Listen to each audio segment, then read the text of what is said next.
Salute, comrades. You're now tapped into Behind the Walls Talk. I'm your host and founder, William Thomas McCallum Jr., the voice from within and soldier for the silenced. This isn't just a podcast. This is a platform, a battleground for truth, a microphone for the voiceless.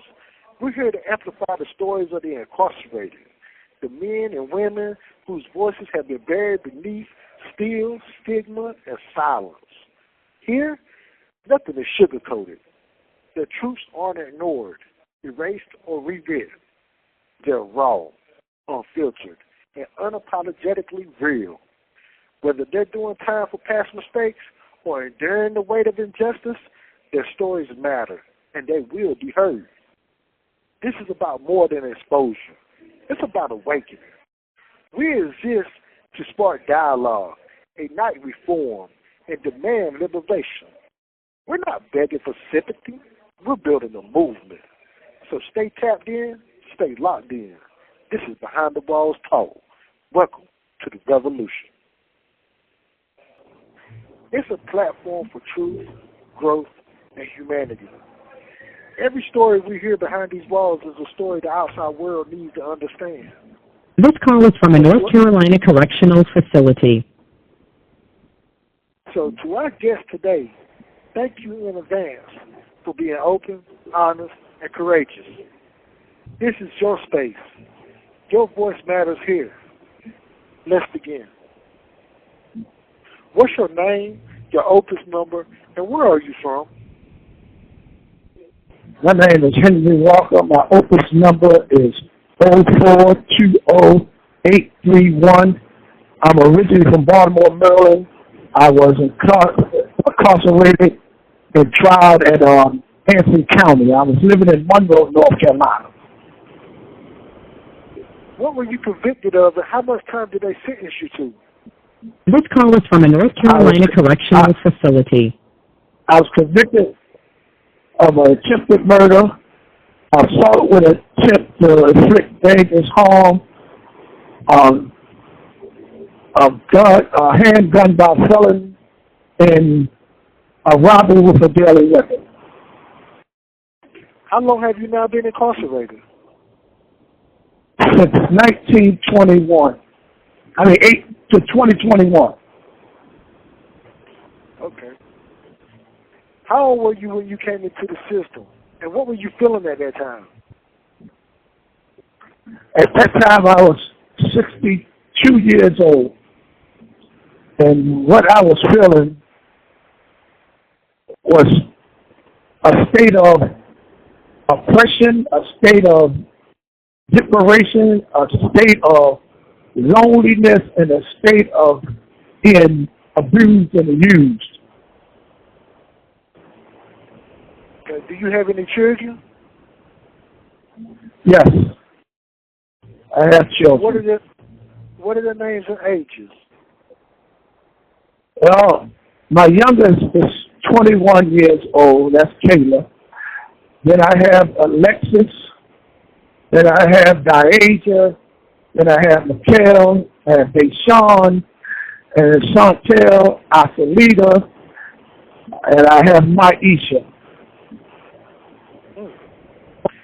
How does it feel being physically absent from your children's lives? Repeat that again, sir. So how does it feel being physically absent from your children's lives? Oh, man. I don't think I have the words to describe what it made me feel like to not be in their lives right now at such a crucial point of many of their lives.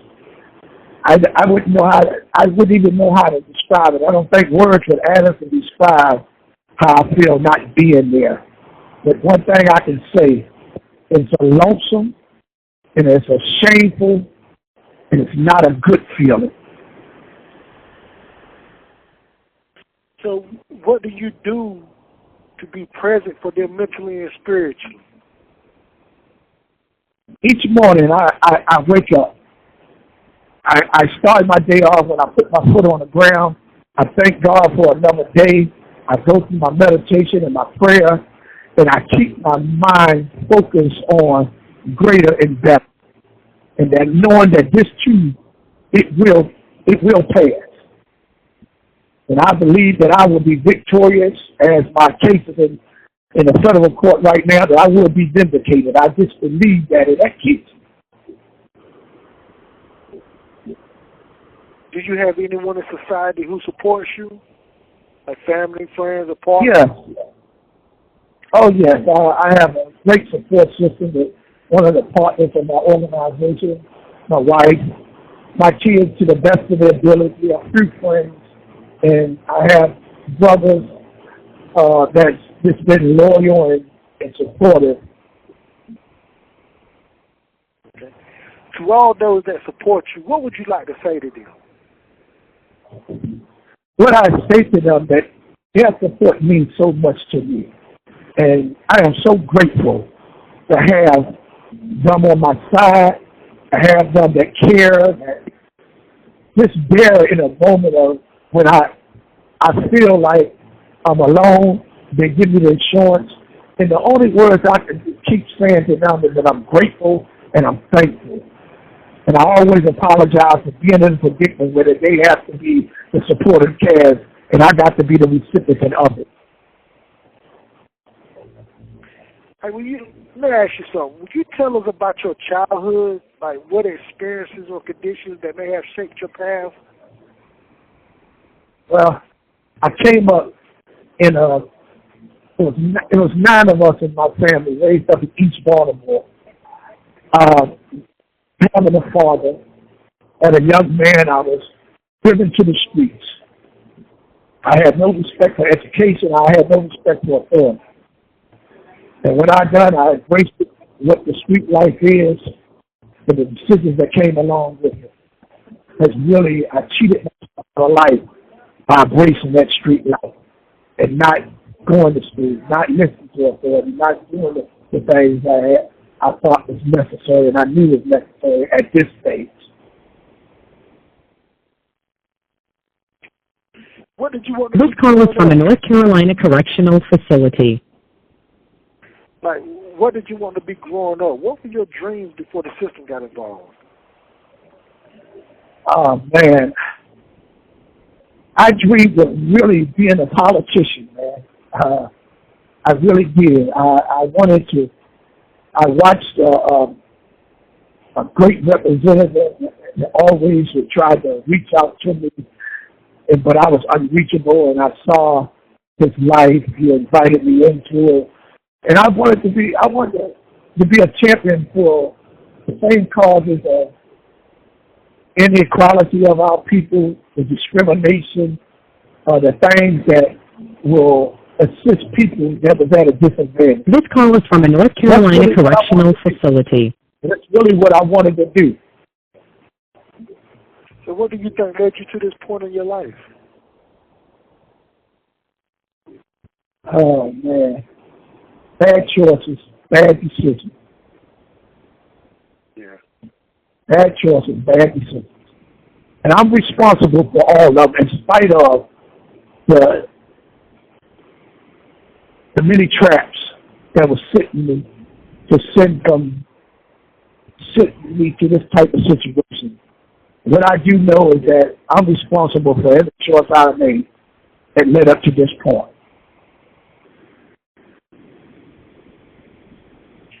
Have you lost any loved ones while incarcerated?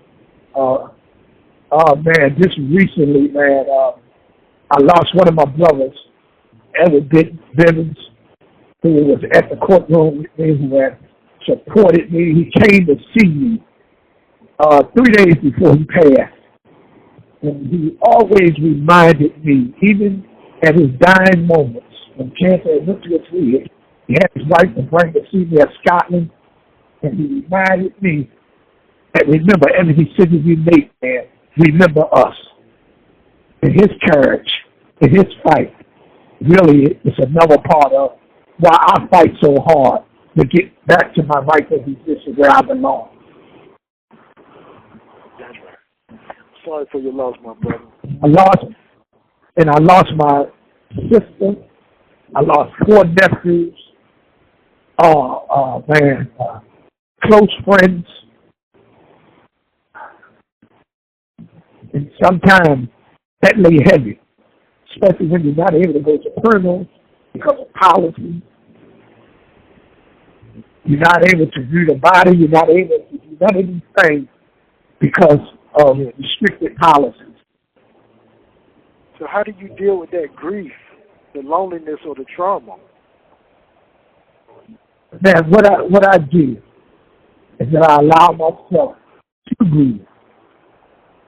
I allow myself to have an outlet to talk to my therapist. I do have a therapist here.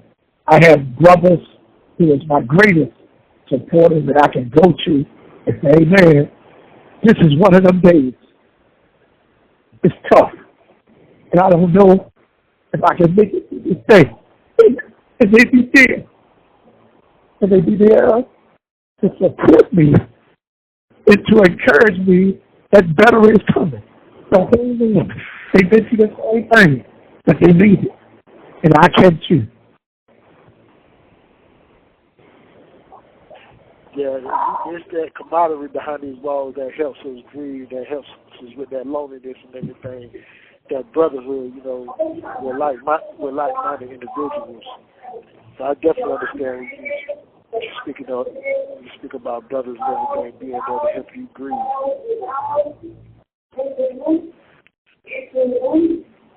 What has your prison experience been like? Well, to tell you, it was like a culture shock when I came. In bear in mind, I've been incarcerated before. Went home, 2003. Went home, running, serving, helping, facing a lot of challenges. And when I came here, at the last time being here in 2003, came here 2021, it was a culture shock. It was really one of the toughest adjustments I ever had to make. It is still an adjustment on a daily basis, not only with the disrespect of God, but the inability of the guys to stick together and to find a common goal that we're all in here together, and we must join hands to make our condition better. And it handicaps me because the population is so young and so full of not caring and not wanting to fight to make the conditions better, but yet want to fight one another. And it's a culture shock. And I'm going to give you a description. It reminds me of the Flintstones and the Jeffersons. You know, I was like the Flintstones when I came here, and this situation was like the Jeffersons. It's the most deplorable situations I ever saw. Hey, what's something people on the outside would never understand about prison? You have 60 seconds remaining. Hold on. Excuse me before you answer that, my brother. If you will hang up and call back so we can continue this wonderful interview, okay? Yes, sir. Behind the Walls Talk will continue. Behind the Walls Talk continues with Mr. Henry Walker. Hey, Mr. Walker, let me ask you something. What's something people on the outside would never understand about prison life? I think that what they would never understand is the conditions and how we have to live, what we face on a daily basis. And I think one of the greatest things... This call is from a North Carolina correctional facility. That they will ever understand that and how important their support is to us behind these walls in spite of us. That's right. That's right. Have you witnessed or experienced injustice, abuse, or unprofessional behavior from staff or administration? Oh, yes. One thing that I encounter a lot is the disrespectful tone, the way they address myself and really the the way they talk to you, the way that you are treated inhuman. With my idea, and I have addressed this many times, is that I have said this to them, you're not here to punish me, I've already been punished. You're not here to mistreat me, I've already been mistreated. This call is from a North Carolina correctional facility. And I just stated is that the way you talk to a grown man that creates a hostile environment that some guys not able to deal with. Fortunately, I've been disciplined enough to not react. But a lot of our families don't understand when you find guys get assault charges, get in trouble because the police was just disrespectful. The staff is disregard the humanity of this environment. And to watch the treatment, sad from all levels, from the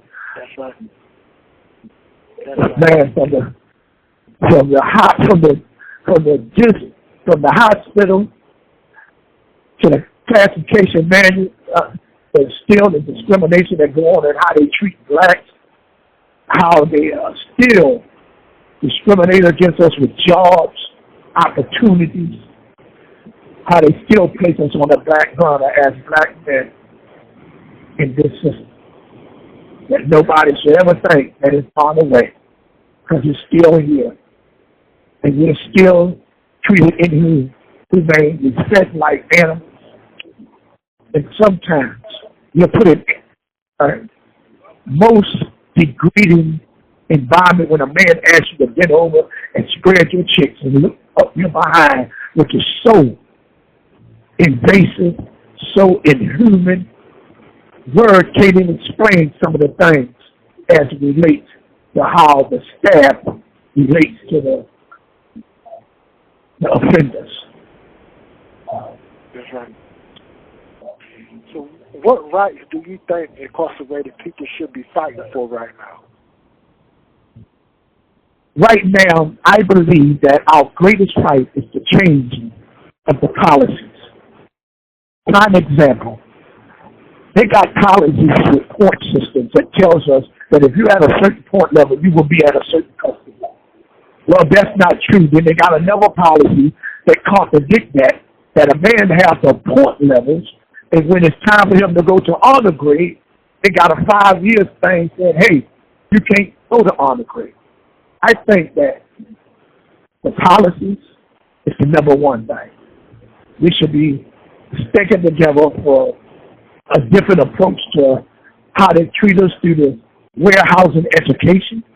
We should be fighting for opportunities and rewards for the work that we do instead of being warehouse educated. You send a man through a training, and then you make him sit down for 3 years without using that training, which I call warehouse education. I believe that we should be this lobbying for better conditions, the overcrowding, the packing us together the way we are. We should be fighting for better privileges, better opportunities, and freedom. And I'll tell you that 12 months and that 9-month post-release, the governor should do something about the 65%. This 85% over the last 30 years, we should be having our family and people champion in Josh Stein office right now saying, hey, our prisons is overcrowded. We need to let some of these guys go. Create opportunities where these guys can get out.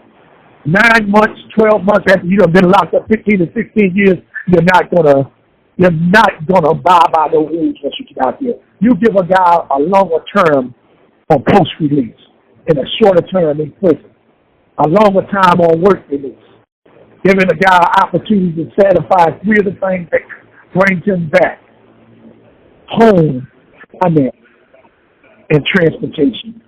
And that's why I'm a strong opponent of fighting for a program that I told you I was trying to bring in here that where guys can get MAPE lifeless, guys that's in games, to get them an opportunity, to get long-term of the opportunity to go through the system and to help them become a productive. Give them real training, education on how to survive out there and stop warehouse. And we should lobby for these causes. This call is from a North Carolina correctional facility. The changing the officers should be retrained on how to deal with us. I believe that officers should be here and understand the three purposes: our safety, making sure we don't escape, and getting the count right. Not to talk to us, not to mistreat us, but we should lobby for them to be better trained. You know, I read on the side of the car, transportation says, driving innovation rehabilitation. If we're going to be driving innovation rehabilitation, then what they're telling me, they want to do things different. Well, the old guard got to be changed. They are still doing business as they always done. And until we change the old guard and really get into a new way of doing business, new reform for the guys in prison. We know over 30 years to 40 years that the prison has just been warehousing and warehousing. This call is from a North Carolina correctional facility. And we know that the record shows that longer-term sentences don't work, and that we do have to come up with different alternatives. And I think these are causes that we, as well as our loved ones, as well as the politicians, as well as the administrators, should fight towards that purpose. Let me ask you this right here. If you had the chance to speak to lawmakers or the public, what would you want them to hear? What I would want them to hear, that it's time for a change. It's time that we revisit the old policies that have carved our system up. It's time that we visit the administrators, the people that we have in charge. It is time that we honestly and openly take a microscopic look at the policies and the laws that's hindering us from true prison reform. It's long overdue that we change guards, that we change our perspective, that we know that these guys in prison are still somebody's mothers and somebody's fathers and somebody's sons. They are human beings, not bad people, but people that have made bad choices due to poor conditions. There's people that, because of lack of opportunity, has not properly been trained in a proper way to approach that. We need them to understand that we want to do the right thing, but we want the opportunity. We don't want to come home crippled and have to fight and struggle to get jobs, to get ideas, to get better opportunities. We want them to know that all this stuff has to start here, but it's only going to start if they take a different look at how they approach and perceive who we are. We are not bad people. We have just made bad choices. And I could be their father, their mother, their sister, their brother. I could be any of those who, many of them, have been fortunate not to be here. And I'm saying, if we give the right approach, our prison system, the population will decline, recidivism will decline, violence will decline, and we will approach this thing with a unified effort to do better on both parts. That's right. And let me ask you something, my brother. Hey, I mean, I appreciate your words and your words of wisdom. And you definitely enlightened me on a whole lot. You just inspired me a whole lot too as well with your words of wisdom, my brother. And to all the lawmakers and the public out there, everybody listening to Behind the Walls Talk, listen to what this brother is saying. Take heed to what this brother is saying, because everything he's saying is the truth. It's the honest truth. Please listen to what this brother is speaking about.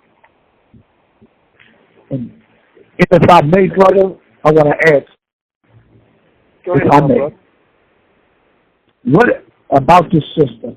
Here I am, 60-something years old, went in a system where that this large drug dealer had got shot and was left for dead. And when he gave a description, and I wasn't the person. Because of my criminal background, they pursued me. And when I went to court and I challenged them, we don't have nobody there to stand up. The prosecutor should never have tried a case like this. All of the injustice, the pipeline, the mass incarcerations is because we are allowing our prosecutors to pursue cases just in order to satisfy a number. Disregarding that this is wrong, I shouldn't have locked this man up. Nothing suggests that this man should be in prison. And we need to really look at that. I am an innocent man in prison. I have maintained my innocence. That guy that was shot said he was shot 3 times, and we found out this man was shot once. We found out this man been working with the police to put guys in prison for the last 20-something years. Things that we didn't know when I was going through trial. But I'm saying that as an innocent man in prison, it's one of the most toughest things. You have 60 seconds remaining. I thank God for you allowing me this opportunity to continue to maintain my innocence and to have my voice. I thank you so much, my brother. I thank your wife. I thank behind the wall, because without y'all, my voice would have never been heard. God bless, God speed, and thank you so much. Hey, you're welcome, my brother. Hey, look, if you don't mind, my brother, will you please hang up? You have 30 seconds remaining. I don't hear you. Continue this interview. Behind the Walls Talk. See what again? Continue. I didn't hear you. Hang on and call right back, my brother, so we can continue the interview. Behind the Walls Talk continue with Mr. Henry Walker. Hey, Mr. Henry Walker, man, I want to continue with your wisdom, my brother. We have more questions to ask you. And I want to ask you this. Who are you today? And how is that different from who you were when you came in? Yeah. Great question. Today, I'm a guy that's really perfect driven. And today I'm not the same person I was when I walked in. Not suffering from the things that I suffered for when I was free. Today I'm more healthy mentally. I'm more healthy spiritually. This particular experience has changed my heart, my mind, has really made me realize the importance. This call is from a North Carolina correctional facility. A lot of different things in life. The things that I took so much for granted when I was out there sit so heavily on my heart today, where that all I want to do today is help. Not only, see what I learned, I spent a lot of time helping people. This call is from a North Carolina correctional facility. And I had forgot about me. So today, what I do, I prioritize me now. I'm the most important person in my life besides God. And when I was home, I worked and helped everybody. And while I was helping everybody, I was killing myself. And every time when I was out there, I would hurt me thinking that I would hurt others. And I'm telling you, today I have learned that I will not drink poison and expect somebody else to die. I make me important. Because if I'm not together, I can't help nobody else. I have learned truly what prioritizing who I am. I have learned that has been my biggest lesson. You're first. And if you take care of you, then you can take care of others.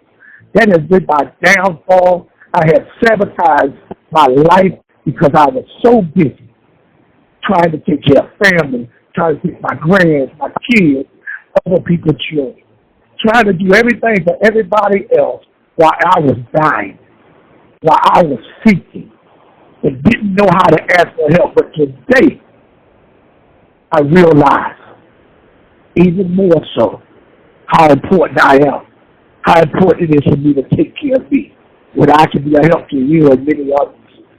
But if I don't take care of myself, I can't help nobody else. I have learned that I cannot ever sabotage myself trying to make someone happy or trying to help others. And that's my biggest takeaway. My biggest takeaway is prioritizing Henry Walker. That I am important to me. That I must take care of me. I'm not being selfless. I'm being selfless. I love helping people. But I know I got to love helping Henry Walker before I can ever help anybody else. Let me ask you this, Mr. Henry Walker. What would you say to young people who are being misled or turning to crime because of trauma, poverty, or pressure? What I would say is what you see out there in the drug game, in the street game, is not what it really is. Everything is in the stars. But what you don't see is the many distrustful things that happen behind the scenes. You see the fancy cars, you see the good clothes, you see them getting the women, but what you don't see is an unstable life. A life that's definitely driven to death or prison. It all looks good, but it ain't good. I advise any one of you young men or women out there, work hard, trust your parents, trust the process. Do not, by any means, believe the myth that the false reality of success. There's no successful drug dealers. There's no successful hustlers in this world. If you want to be successful, go to school. Work hard. Don't worry about being laughed at. Behind the Walls Talk continue with Mr. Henry Walker. And continue with your wisdom, my brother, on what you don't, on the message that you would give to the youth. And I will just share with as a young boy looking outside at the glamour of that life. But what I learned is the distrust, the betrayal, the hatred, the friends killing each other, the things that didn't lead to nothing but dump. What I would suggest is that you will listen to your parents. Stay in school. One of the worst things I ever done in my life is didn't stay in school to enjoy the fundamentals and to learn and to be successful the proper way. And I will tell you, there's no success in the streets. There's no successful drug dealers. There's no successful robbers or stick-up men or gamblers or hustlers or pimps. There's nothing successful. The penitentiary, the grave, is the ultimate place. But if you will go to school and you will do the right thing and you will work hard and you will have a vision of doing better, of following what you dream to be, and if you will put that same hard work and energy in being a professional, whether it's a barber, a cook, a carpenter. This call is from a North Carolina correctional facility. That is positive. You know, I had a friend of mine that This call is from a North Carolina correctional facility.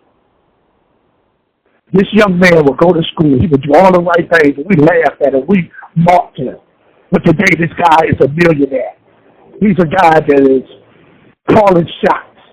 Never had to worry about the declaration of being locked up or being mistreated or having to face some life and death situations. And the day when I look at guys like him, I look at him different. I look at him as these are my true mentors. These are the guys that I should be looking at, not the ones that's out destroying our community, not the gang bangers, not the dope dealers, not none of these people. I never should have looked up to that. And I advise you to don't do so. I advise you to follow your dreams, work hard, and never surrender your freedom for the things that I do. So let me ask you this, Mr. Walker. If you could talk to your younger self, what would you say? You know, I would tell my younger self, you're better than that. You've got to make better choices. The decisions you're making have a dead end. It's not productive of what you do. Every decision that you made has been based on irrational, it has been based on stupidity. And I'm telling you, my younger self, you can do better in what you've done. I want to tell you that you could have been greater if you would have only done the right thing and made the right choices. If you would just listen and wouldn't been so hard-headed, so stubborn, thinking that you know everything. If you would have only gave yourself a chance at real life, today you could have been the politician that you dreamed of being, the game changer, possibly the lawyer, the judge, in a position to help people. You could have done better. That's what I would speak to myself. Mr. Walker, what does a second chance for society mean to you? It means everything to me. It means that I will be able to take this accumulated knowledge and experience and share it with others that they don't have to go to this.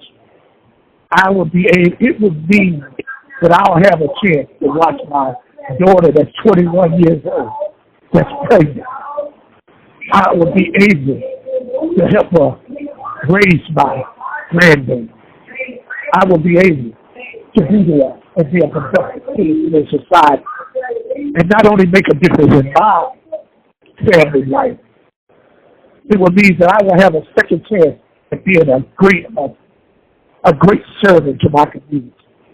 I will have an opportunity to show you that I'm better than where I'm at, and that I don't belong, and that you will never, ever have to worry about me making the bad choices.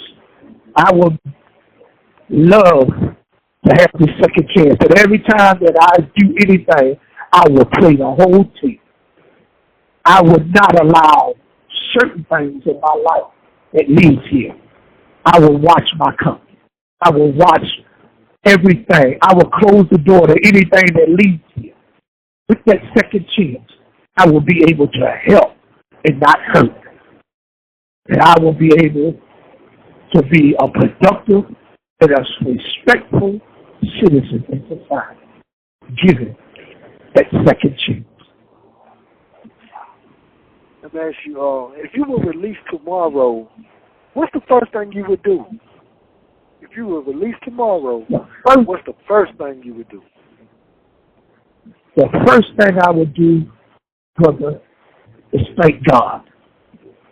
And then I would want to be with my family and just sit down and enjoy some quiet moments with them. And then, from that point on, I will work. I will work hard to make a difference. But that first thing I want to do is thank God and be with my family and to tell them I'm sorry. And I put myself in a particular where I may be proud of y'all. And I promise y'all, I never will leave y'all. I would never make those decisions and being selfish to make decisions at the cost of forever be separated again. So now, what are your hopes, goals, or dreams for when you return home? My number one hope is that first that I will be able to unite my parents. I will be able to live out my dreams of providing transition living for guys that's coming out of prison. To be able to go inside. This call is from a North Carolina correctional facility. Establish a 21-point reentry program to help change This call is from a North Carolina correctional facility. That will keep guys in there. And that I really want to just fulfill my dreams in ministry. I wanted to make sure that I be able to fulfill my dreams in sitting up my one-stop shop transition living for God. I will be able to have that one hotline for ex-offenders in crisis, and that I will be able to just make a difference. God's life that's coming out. That just us old, as I told you, that I'll be able to fulfill my dream of joining people to smooth transition, uplift themselves through organization wholeness. That I'll be able to be a buffer zone for the guys that's getting out. That is my hope. And of course, you know, I want to just make a difference. That's right. That's right. I want to be at the seat. Yes, sir. What do you want people to remember about you? The most of the thing that I wanted people to remember about me is that I cared. That I cared. That I was dependable. That I was reliable. That I was loyal. And that I had a heart for the suffering. But the most important thing, I want people to remember me about that he cared, not just about himself, not just about one particular people, but about all suffering. That he never looked down on bodies unless he had a hand to lift them up. That ain't my life. And that I was a good father and a good husband. I love my parents. And I want to be remembered by everyone. Okay. Hey, Mr. Henry Walker, are there any last words you would like to share with the listeners of Behind the Walls Talk? One thing I want to say is, first and foremost, I want to thank you and your wife for creating an outlet that otherwise would be impossible for the voices behind here that has never been heard. Many people have never heard of the things behind here. And I want you to tell them to support your cause. Support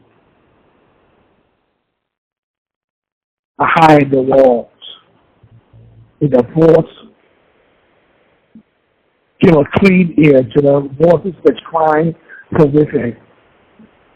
And I want to thank everybody who's listening. I want to thank Brother Will. I want to thank you and your wife in court. This has been a bright light in a dark place for me to be able to declare to the world, standing on 10 toes of business, that I am an innocent man that had the opportunity to share a story of how that I could possibly help someone else. And I hope that somebody that's listening, especially my young children, that there was something that was said, and for my brothers too who out there, there's something that was said that makes you stop in your tracks. And if you're making bad choices and bad decisions, there was something that was said that make you say, I'm not doing this no more. I'm going the right way, whatever the price is. I don't want to be in prison. I don't want to be away from my love. I don't want to be in a system that will not be fair to me. I want to control my own destiny. I don't want to be stripped of my humanity. And I promise you, I thank you, and I do hope that something will see that will affect. If I only can help one person, then I know my life has been in vain. So thank you, thank you, thank you, and God bless. You're welcome, my brother. And thank you for sharing your truth, your pain, your lessons, and your hope. Here on Behind the Walls Talk, we don't just tell stories, we build bridges. Your words today have the power to reach beyond these walls, to spark understanding, and to remind the world that change is possible. To those listening on the outside, never forget, behind every prison ID is a human being. To those still inside, your voice is still powerful. Your future is still yours. And your story is not over. We see you, we hear you, and we're fighting with you. You have 60 seconds remaining. I appreciate you today, Mr. Henry Walker. Thanks. So until the next time, peace. You have 60 seconds remaining. Peace from Behind the Walls Talk. Peace.